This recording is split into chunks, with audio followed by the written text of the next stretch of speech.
Vamos a hablar de la reforma electoral. ¿Recuerdan la semana pasada?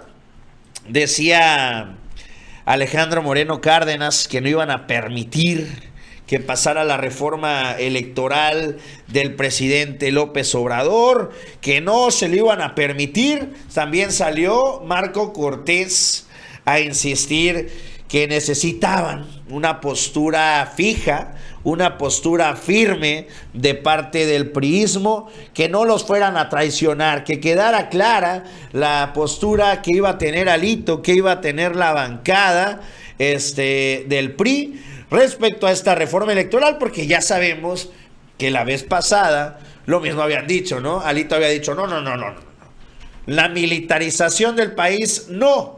Y finalmente, ¿qué pasó? No solo aprobaron ellos la reforma para las Fuerzas Armadas, sino que la propusieron ellos. Fue la diputada priista la que terminó solicitando esta ampliación del ejército en las calles hasta el 28. Ellos lo propusieron, así de plano. Bueno, había dicho Alito que no, que esta reforma no va, no pasa y que le haga como quiera el presidente López Obrador. Adivinen qué dijo ayer. Que se va a reunir con su bancada. Cambió el tema totalmente, ¿eh? De la postura del no rotundo al me voy a reunir con la bancada del PRI. Vamos a cerrarnos en el búnker del PRI con el CEN para analizar cuál va a ser la postura de los diputados del PRI. Señores, se está doblando Alito otra vez. Vamos a verlo. Alito se reunirá con la bancada en San Lázaro para definir la postura en la reforma electoral de Morena. De acuerdo con fuentes de Político MX, el dirigente del PRI, Alejandro Moreno Cárdenas, convocó a sus diputados la próxima semana para definir la postura de la bancada en la reforma electoral de Morena, pese a las amenazas del PAN. Y es que asegura que a Alito poco le interesó que el PAN pausara las negociaciones para ir en alianza con el tricolor en el Estado de México con tal de salvarse e ir con Morena en esta reforma. Al respecto, Jorge Herrera, coordinador de los panistas en la Cámara de Diputados, reiteró que su grupo parlamentario defenderá al INE en medio de las discusiones por la elaboración del dictamen de la reforma electoral. Advirtió también que Acción Nacional no avalará ninguna iniciativa que busque debilitar la democracia del país, ni el árbitro electoral o sus órganos garantes del voto libre y secreto. Finalmente, pues ahí está la postura del PRI, quien se reúne el día de hoy, Alito Moreno, de emergencia con sus legisladores para esta misma semana discutir el tema de la reforma electoral. Tiembla Lorenzo Córdoba. En medio de esto sale también Jesús Zambrano, dice, vamos a hacer un llamado para defender al INE. Pidió a los partidos políticos no aprobar la reforma electoral que calificó como regresiva y antidemocrática. Advirtió que estamos en la ruta de una dictadura que se requiere instalar en México. Vamos a verlo. Es una obligación y un deber democrático de toda la sociedad, de todas las personas que queremos que en México exista democracia y tengamos una convivencia civilizada, diaria, que nos permita como sociedad crecer y vivir en paz, no en una situación de polarización. Eso significa, requiere para ello defender al árbitro electoral autónomo e independiente, al árbitro electoral imparcial que es el INE. Por eso hay que defender al INE, porque de otra manera lo que se va a hacer es regresar al control de las elecciones por parte del gobierno de la República, como se hacía antes, o peor aún, porque ahora estamos en ruta de una dictadura que se quiere instalar en nuestro país y no hay que permitirlo. La ruptura de la democracia va a impedir cualquier posibilidad de desarrollo en nuestro país. Defendamos todos, todas, al INE porque es la institución electoral confiable que hoy requiere nuestro país para vivir en paz y en democracia. Obrador van a arrancar esta campaña de desinformación en contra de la reforma electoral, argumentando que lo que se busca pues es ya crear o plancharle el piso parejo a López Obrador para ya instaurar de plano una dictadura en México.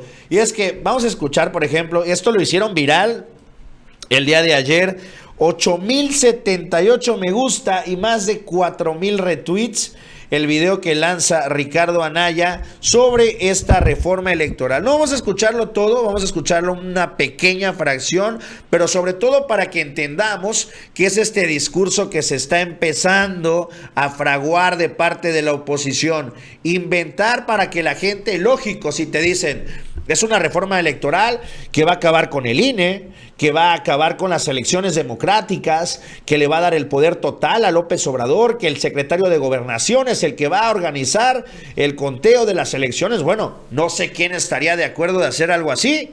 Bueno, no, que ya este es el primer paso para una dictadura en México. Ah, bueno, pues sí preocupa, ¿no? Esto, caray, ¿no? Pues ¿qué están aprobando? Eso es lo que intenta la oposición, tergiversar y manipular esta información. ¿Por qué? Porque veía el otro día una publicación y todos los sexenios, todos los presidentes han tenido reformas electorales. Todos. Bueno, una de las más agresivas fue la que hizo Peña Nieto, donde desapareció, ahí sí, al Instituto Federal Electoral para darle entrada al Instituto Nacional Electoral. Él sí mató al IFE. Ah, no, pero ahorita ese es otro tema, porque Peña era un demócrata. López Obrador es un perverso dictador de izquierda. Vamos a ver la cantaleta de la oposición.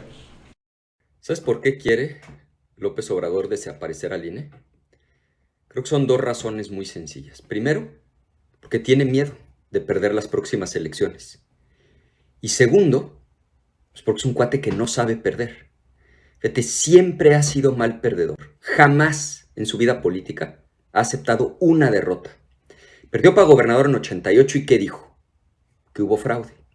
Vuelve a perder en 94 y vuelve a acusar fraude. Perdió la presidencia en 2006 y ¿qué dijo? Entonces no hubo democracia. Y había la consigna pues de convalidar el fraude. Volvió a perder en 2012 y dijo lo mismo. Que se invalide la elección presidencial. Al fraude. O sea, ese es López Obrador. El que jamás acepta cuando pierde. El que cuando le estorban las instituciones, las manda al diablo. Al diablo con sus instituciones. Y claro, cuando era opositor, pues lo peor que pasaba era que cerraba Reforma durante meses. Pero ahora que tiene todo el poder, pues ni siquiera se quiere esperar a que sean las elecciones. O sea, quiere desde ahorita quitar al árbitro, que es el INE, y poner un nuevo árbitro que él pueda controlar. Nada más que si eso pasa, se acabó la democracia. Y yo sé que algunos dirán, bueno, ¿y a mí eso en qué me afecta? Te afecta más de lo que te imaginas. Incluso si eres de los que hoy está de acuerdo con López Obrador. Te afecta porque así empiezan todas las dictaduras. Ha pasado una y otra vez en América Latina. Primero llegan al poder con todo tipo de promesas. Con eso, pero esa parte era lo que me importaba, ¿no? Empiezan y reviven el discurso de la dictadura, los dictadores, Venezuela, de nueva cuenta, ¿no? La misma cantaleta que no les funcionó, pues la empiezan a repetir de nuevo con esta reforma electoral. ¿Por qué? Porque tiene razón el presidente. La única forma en la que podría ganar la oposición en el 2024 es por la vía del fraude. Y bueno, si ya hemos visto la forma en la que se las gasta el Instituto Nacional Electoral, pues no extrañaría que se prestaran a un fraude en el 2024. ¿Por qué? Porque el gobierno, el sexenio del presidente Obrador, es el arranque de la transformación. Es el inicio de la 4T.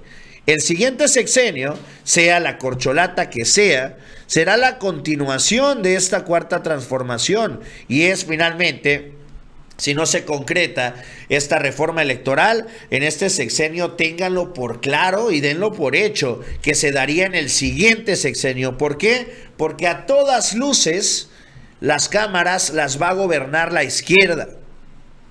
Las próximas elecciones las va a ganar en su mayoría la izquierda. Y cuando hay un control total de las cámaras y un presidente también firme, pues bueno, finalmente se le dará pues por concluido a estos fraudes electorales. Es lo que quiere hacer el presidente y lo que urge, el que no quede en riesgo las elecciones del 2024. ¿Por qué? Porque las elecciones del Edomex pasado pues se vivieron bajo un escenario terrible de corrupción absurda, en la cual terminó llevando y manteniendo el poder el PRI en Edomex. Eso es lo que se intenta que no vuelva a pasar, que no se repita un fraude electoral como el del Estado de México y como el del 2006.